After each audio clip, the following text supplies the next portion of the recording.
la France a décidé de ramener son ambassadeur. Et donc, dans les prochaines heures, notre ambassadeur, avec plusieurs diplomates, rentreront en France. Kabini Emmanuel Macron ye a ka laseli kɛ kunu sufɛ Niger société civile ani politique maaw caman ye u kanbɔ dugujɛ ni sisan cɛ kuma in de bɛ maaw bɛɛ da dugu kɔnɔna la n'i y'a ye Faransi sɔnna a ka lasigiden n'a kɔsegili ma a n'u ka sɔrdasiw tagali ma ka bɔ Niger jamalajɛ minnu kɛra kabini fanga dafirila nɔbaba la o wulikajɔ ninnu fanba la bɛnna M62 de fɛ u ka ɲɛma Seydou Abdoulaye ko nin ye Nigerdenw bɛɛ de ka cɛsiri jaabi ye. Je pense que c'est une victoire d'étape. Ne bolo nin ye sesɔrɔ de ye Niger jamanaden bɛɛ kan ka nisɔndiya a yɛrɛ ye k'a daminɛ CNSP ɲɛmaw yɛrɛ la société civile jamaw kunnafonidilaw diinɛ ɲɛmaw ani jamanaden gansan bɛɛ fɛn o fɛn ye wulikajɔw kɛ. Ensemble qui se mobilise nuit et jour. Ibrahim Namarua ni ale ye société civile tɔnden dɔ ye ko Nigerkaw kan k'u janto u yɛrɛ la kosɛbɛ Macron ka nin kuma kɔfɛ ko Faransi ɲɛmaw bi sɔn ka ko sugu bɛɛ kɛ ka Niger tɔ ɲagami yan'u taga don cɛ.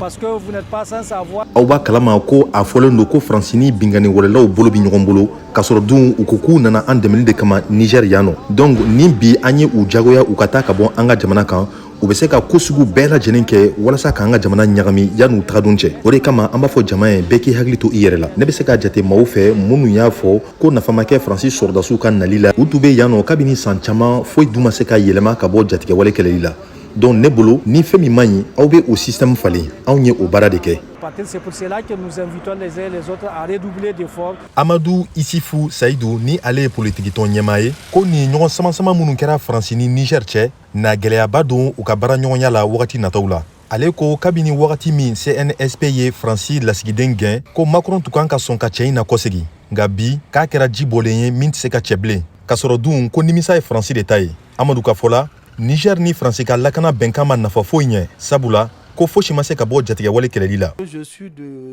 Ne bɛ se ka jate maaw fɛ minnu y'a fɔ ko nafa ma kɛ Faransi sɔrdasiw ka nali la yan u tun bɛ yan nɔ kabini san caman foyi dun ma se ka yɛlɛma ka bɔ jatigɛwale kɛlɛli la donc ne bolo ni fɛn min man ɲi aw bɛ o système falen anw ye o baara de. Et nous, on est en train de faire ça. Hali ni a y'a sɔrɔ Faransi ni Niger ka baaraɲɔgɔnya bɛna jɔ o kɔrɔ tɛ ko bɛɛ bannen sabula Faransi cakɛda caman de bɛ Niger kɔnɔ yan nɔ politikitɔn ɲɛma in ko nɔgɔya minnu tun bɛ kɛ o Faransi cakɛda ninnu ye fɔlɔ k'o de bannen filɛ nin ye an ka lamɛn. Moi, je dirais pas qu'il faut tout de suite. Ne m'a fɔ ko sisan ka Faransi cakɛdaw bɛɛ gɛn ka bɔ Niger ayi nka n bɛ fɛ ka min fɔ sariyaw de bɛ jamana in na cakɛdaw ka sira kan o sariya in de kan ka labato sisan Faransi fɛ. On doit être soumis sous la même loi. Min ye Faransi ani Niger ka baaraɲɔgɔnya ye wagati nataw la a bɛna fɔ o tɛna kɛ sisan ko ye fɔlɔ sabula kuma jugu minnu tɛmɛna jamana fila ninnu ni ɲɔgɔn cɛ fiɲɛ bɛ sɔn ka mɛn kosɛbɛ ka sɔrɔ a ma tunu M62 ɲɛma Seydou Abdoulaye fana ka hakilinata ye o ye ko hali ni Faransi ni Niger bi baara kɛ bilen k'o tɛna kɛ Macron kɔni ka fanga kunna sabula ko jamana ɲɛma in ma Niger bonya wagati si wa min ye Niger uranium labaarali ye ale ko o sɛbɛnw kan ka bosi ka bɔ Faransi bolo ni k'a di jamana dɔgɛrɛw ma minnu na Niger bonya o baara kɔnɔna na. En tout cas, en ce qui concerne la France. Min kɔni ye Macron ka Faransi ye baara cogo foyi tɛ olu ni anw ni ɲɔgɔn cɛ bilen sabula bonya ma bɔ a ko la wa an b'a fɔ fana uranium sɛbɛn kan ka minɛ de ka bɔ Faransi bolo k'a bila marché international sanfɛ ni jamana min se bɛ a ye ka na baara kɛ yan nɔ a ka di o ma o ka na sabula Faransi ka cakɛda tun kɛlen don k'a karaba minɛ de se fosi tun tɛ an ye k'a minɛ a la. Par cette multinationale française. Hali ni a y'a sɔrɔ Faransi ye a latigɛ ka taga Nigerkaw ko nin tɛ olu ni jamana in ka kɛlɛ bannen ye fɔlɔ k'u n'u hakili t'u yɛrɛ la wa ka kɔlɔsili kɛ fo sɔrdasiw bɛɛ ka taga ka bɔ jamana kɔnɔ. Mahamoud Kaba Djekite pour VOA Bambara, Niamey, Niger.